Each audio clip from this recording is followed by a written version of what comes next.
Il était une fois, dans un pays très lointain, une veuve qui avait fort mauvais caractère. Son cœur était comme une noix dure, sa voix était parfois stridente, et toujours elle s'énervait. Quand elle se déplaçait, on aurait dit comme un petit tourbillon d'orage. Lorsqu'elle arrivait vers vous, on rentrait la tête dans les épaules en pensant « Que me veut-elle encore ?» Lorsqu'elle vous regardait dans les yeux, on avait envie de prendre ses jambes à son cou tellement on était impressionné. Mais bien sûr, on ne bougeait pas et on restait bouche bée. Cette veuve avait 2 filles. L'aînée qu'elle chérissait par-dessus tout. Oh, elle n'était pas gentille. Son cœur était comme de la guimauve. Sa voix était fluette. Et toujours elle se plaignait.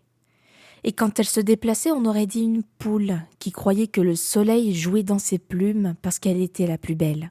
Lorsqu'elle arrivait vers vous, on se demandait en ayant envie de se boucher les oreilles « Quelle bêtise va-t-elle encore souffler ? De quelle qualité va-t-elle encore se vanter ?» On n'avait qu'une seule envie lorsqu'elle était près de vous, c'est que le vent l'emporte. Cette veuve avait donc 2 filles, l'aînée qu'elle chérissait par-dessus tout et la cadette. Oh, pour celle-ci, ce n'était pas du tout la même chose. Son cœur était comme une jolie rose, sa voix était si douce, jamais elle ne se plaignait. Et quand elle se déplaçait, on croyait voir la brise, elle était légère comme une plume. Lorsqu'elle arrivait vers vous, on se demandait en lui souriant bêtement quel bon vent l'amène. On n'avait qu'une seule envie, que le temps s'arrête. Mais sa mère la détestait, elle ressemblait bien trop à son défunt mari. À chaque fois qu'elle la voyait, elle ne pouvait s'empêcher de soupirer, de siffler entre ses dents. « Cadette, file, travaille! Tu crois que le monde s'est fait en un jour ?» Elle la faisait manger à la cuisine et travailler jour et nuit. Elle dormait dans une chambre sans fenêtre ni porte. Il fallait le matin qu'elle prépare le petit déjeuner à sa sœur et à sa mère. Ensuite, elle nettoyait la maison, apportait à son aîné de quoi se laver et s'habiller, puis elle allait au potager cueillir les légumes pour préparer la soupe du midi, raccommoder les vêtements, et ce, par n'importe quel temps. Mais elle supportait ses tâches sans jamais se plaindre. Un jour qu'elle était allée à la fontaine chercher de l'eau, qu'une brise amicale venait lui caresser le visage pour la reposer, lui vint une pauvre femme. Ses vêtements étaient des guenilles, sa peau comme des écailles. Elle était borgne et son unique œil était vert comme de la fiente de poule. Et pourtant, quand elle marchait, on avait l'impression qu'elle dansait le cha-cha, qu'au fond d'elle, rien n'était méchant. Cadette n'avait jamais vu de démarche si amusante et si virevoltante. « J'ai très chaud et très soif, » lui dit la vieille. « Tu ne veux pas me donner à boire, et pendant que je boirais, tu ne voudrais pas m'éventer avec cet éventail ?» Qu'elle sortit comme par magie de sa poche usée. « Oui-da, bien sûr, pauvre petite mère, » fit Cadette. Elle lui donna à boire et lui fit de l'air. « fit la vieille soulagée et heureuse. « Vois-tu, je suis une fée, et je te donne pour don qu'à chaque parole que tu diras, il te sortira de la bouche ou une fleur ou une pierre précieuse. » Et la vieille disparut. Lorsque Cadette revint chez elle, elle se fit gronder par sa mère, qui cria, tempêta en lui disant « Mais qu'as-tu donc fait là-bas ? Tu as pris ton temps ? Du bon temps ?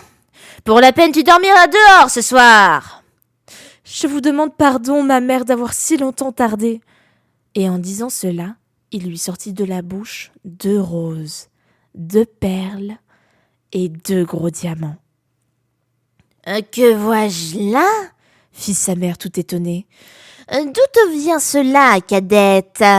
Et Cadette lui raconte ce qui s'était passé. « Vraiment ?» dit la mère. « Il faut que j'y envoie ma fille !» Elle l'appela et lui dit de regarder ce qui sortait de la bouche de cette malheureuse. « Il faudrait qu'il en soit de même pour toi !» fit la mère à l'aînée. « Demain, tu iras puiser de l'eau, et si une pauvre femme te demande à boire et de l'éventer, Tu le feras. Oh non, jamais de la vie, souffla-t-elle. Je le veux, sinon je t'arrache les cheveux, tonna la mère. Et l'aînée y alla en ronchonnant et en grondant.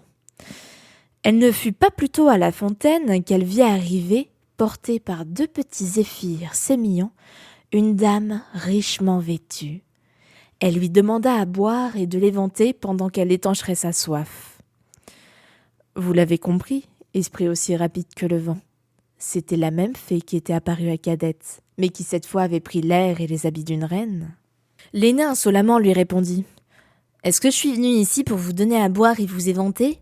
Vous obtiendrez bien plus de choses si vous le demandiez aux petits zéphyrs qui vous accompagnent. Buvez et vantez-vous vous-même. » « Tu n'es pas gentille, reprit la fée. Eh bien, puisque tu es si peu obligeante, je te donne pour don qu'à chaque parole que tu diras, il te sortira de la bouche ou un serpent ou un crapaud. » Et la fée disparut. Presque arrivée chez elle, sa mère courut à sa rencontre et la pressa de questions. « Alors, parle, ma petite fille adorée.